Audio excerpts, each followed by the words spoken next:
This beating down of a sometimes violent and desperate African protest was called pacification, or less politely, hammering. A British officer then fighting in Kenya kept a sadly instructive diary. Marched into Fort Hall, and the expedition comes to an end. To my mind, the people of the Embu have not been sufficiently hammered, and I should like to go back at once and have another go at them. During the first phase of our expedition against the Irieni, we killed 797 niggers, and during the second phase against the Embu, we killed about 250. There was, in fact, much more of the same thing. In a sixth campaign against the Kenya Nandi, for example, British troops reported killing 1,117 people, besides seizing all their livestock. In 1906, a junior British minister in London cabled this protest. Surely it cannot be necessary to go on killing these defenseless people on such an enormous scale. The minister's name was Winston Churchill, but on that occasion his intervention had no effect.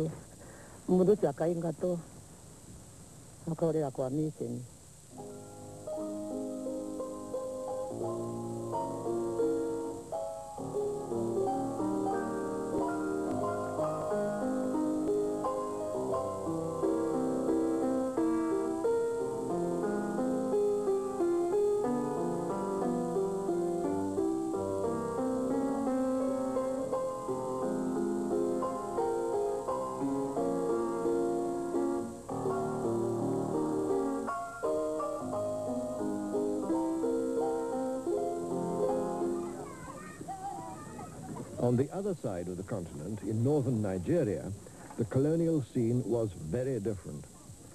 With no white settlers, life was peaceful. Things continued much as before. The British had conquered this huge region, far from the sea, for no real reason other than to keep it from the French. So the British were content with a supervision which allowed them to take a back seat. Under the direction of Lord Lugard, this was called indirect rule. This was the residence of the British official who governed the northern Nigerian province of Kano. Indirect rule meant ruling through local kings, in this case the local emir, who after defeat accepted British overlordship. On condition that nothing was done to modernize or democratize the conquered system, indirect rule was cheap and highly effective. Local kings and princes kept the peace and law and order in their own interest, as well as in that of the British. Both sides, at the top, had much to gain. So kings, like this one, the Emir of Katsina, were able to stay in power and even add to their personal privileges. They were able to call on their own local retainers to govern the everyday affairs of the country. In this way, the native governing class, as the doctrine said, was to remain a real living force, as well as being a curious and interesting pageantry.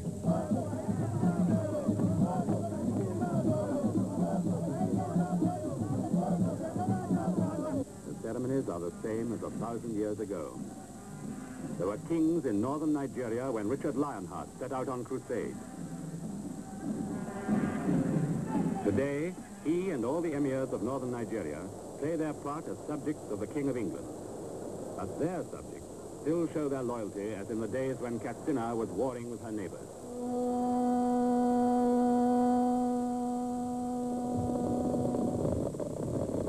Katsina still keeps her way of life, still resists new influences from the world outside. In short, no modernization of any kind, and therefore big problems for the future. The Learning Channel will return to Africa.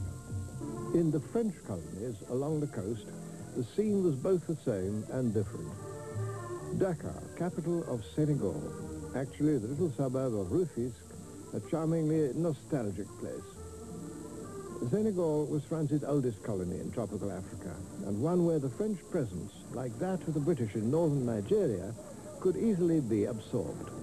Generally, the French ran their colonies on much the same system as the British, but there was one important difference. The British thought that their Africans could never become anything but Africans, and certainly not British. The French idea, on the contrary, was that in the end, at some distant time, all their Africans would become black Frenchmen. The culture and the language of France were offered as the eventual supreme blessings. This idea was called assimilation. Originally, this was a generous idea, but colonial rule reduced it to little or nothing. Yet in 4 municipalities of coastal Senegal, assimilation did take effect. This picturesque island of Gorée, just off the port of Dakar, was one. Here you could go to school and even become a French citizen. But you belonged to a tiny minority. By 1926, only 48,000 Senegalese had become assimilated out of a total of 1.5 million. The Senegalese historian, Professor Cheikh Anta Diop, explains. C'est en fait certain, dans la pratique, ce n'était pas possible. Et dans la pratique, il y a eu 4 communes, ici au Sénégal et partout ailleurs, pratiquement, c'était le système de l'indigénat. Donc, à cause du rapport numérique, la politique d'assimilation n'était pas applicable sur le terrain. One man from Gorée Island who did make it and carved out for himself a brilliant career was Blaise Diagne. Of humble origins, Diagne became the first black man to be elected to the French National Parliament in Paris. He campaigned for black rights and began to win concessions. That was in 1914. During the First World War, an embattled France called for tens of thousands of African troops as Flanders swallowed its victims. Blaise Diagne agreed to be France's recruiting sergeant, and his African reputation vanished in the slaughter.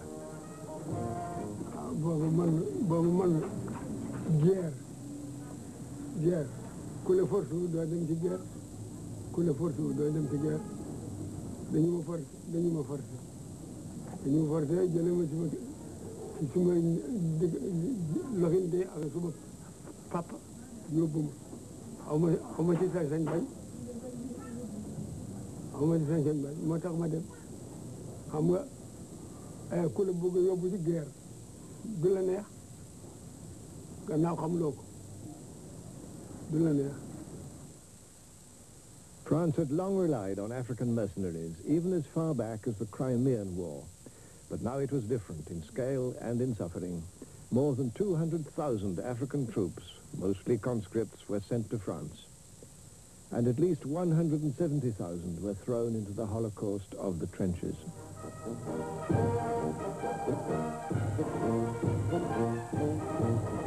Thousands never came home. Others returned with an experience that survivors have still not forgotten. xeex nañu ak Allemagne rey nañu leen ñi la ñuy jox seen baat ñi jox suñu baat ñu la ñuy jox seen loxo ñu jox seen loxo ñi lañ jël ñëw nekk gumbo ñu la dal ñëw nekkul dara nekkuñu dara ah waaw lox ci ba loxo bi ci la bokk nga dog benn bala ngi la bëgg ne ci fii mu ngi ne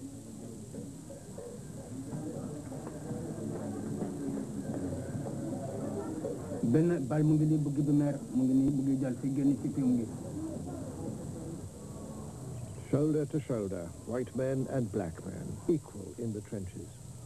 Were they now to become equal in the colonies? Only the monuments suggested that.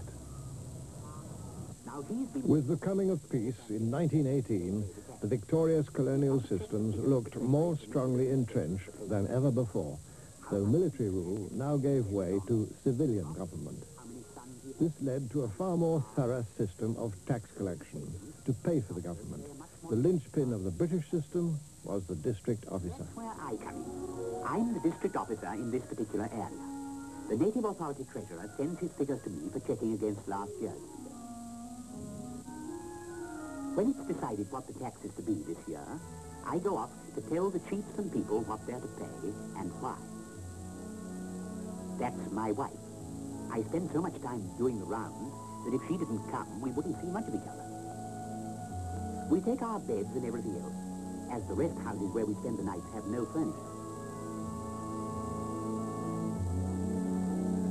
You know, we're very ordinary people, but the pagans still find us a bit of a puzzle with our fuss and bother. That's the local chief. We ask news of the crops and the children.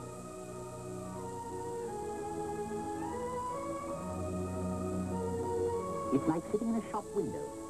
We come here every year and follow the same ritual, but they always behave as though it was the first time. Peace is all very well, but it is dull, and they love a bit of a ride. Many colonial officials were good, practical, hard-working people devoted to their ideals. They were sure that the strong paternal arm of colonial rule must be a blessing for Africans and would have to be continued for centuries. They firmly believed that if left to themselves, Africans would simply go on living as before, and that, they thought, would be a thoroughly bad thing. An old film tells the story as the colonial officials saw it.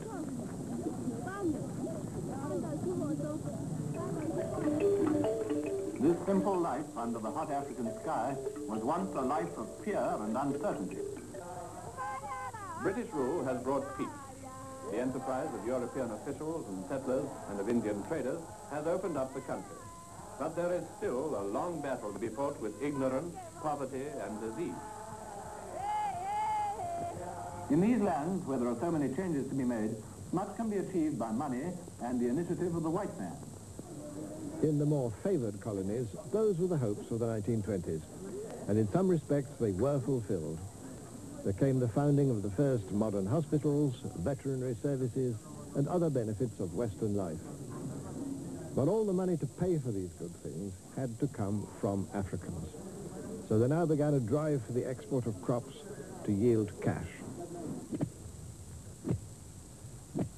The cash crop era got into its stride. Groundnuts, as here in Senegal, were a crop that brought cash to farmers and to colonial purchasing companies.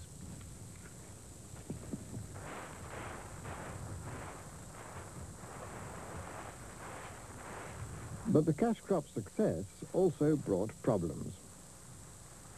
Il est certain que l'arachide a été introduite pour alimenter tout simplement la culture. La monoculture de l'arachide a été introduite pour des raisons industrielles, ni plus ni moins. C'est en 1848, je crois, que des Marseillais l'ont introduite ici pour fabriquer tout simplement de l'huile pour vendre ça sur le marché international.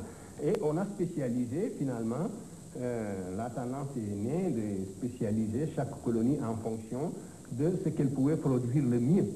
Et on a donc toutes les zones sahéliennes ont été spécialisées pour la culture de l'arachide, des zones comme la Guinée pour la culture de la banane et le riz, et ainsi de suite.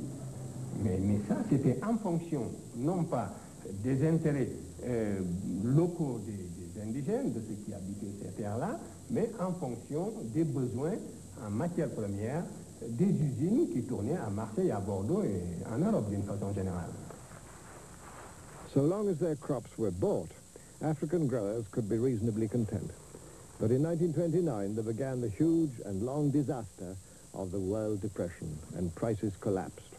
Food production for local people, already badly hit because of land taken for cash crops, became a subject of major crisis. What was true of the French Empire was just as true of all the others. The turmoil of today in the Congo, or Zaire, has its roots in the infamous Congo Free State of King Leopold. Here, the emphasis was on the growing of rubber, and the methods used to extract it were no better than a reign of terror. Local people were forced to collect rubber under the most cruel conditions, as these old photographs show. If the rubber they collected was poor or small in quantity, men, and sometimes women too, could expect to lose a hand or foot.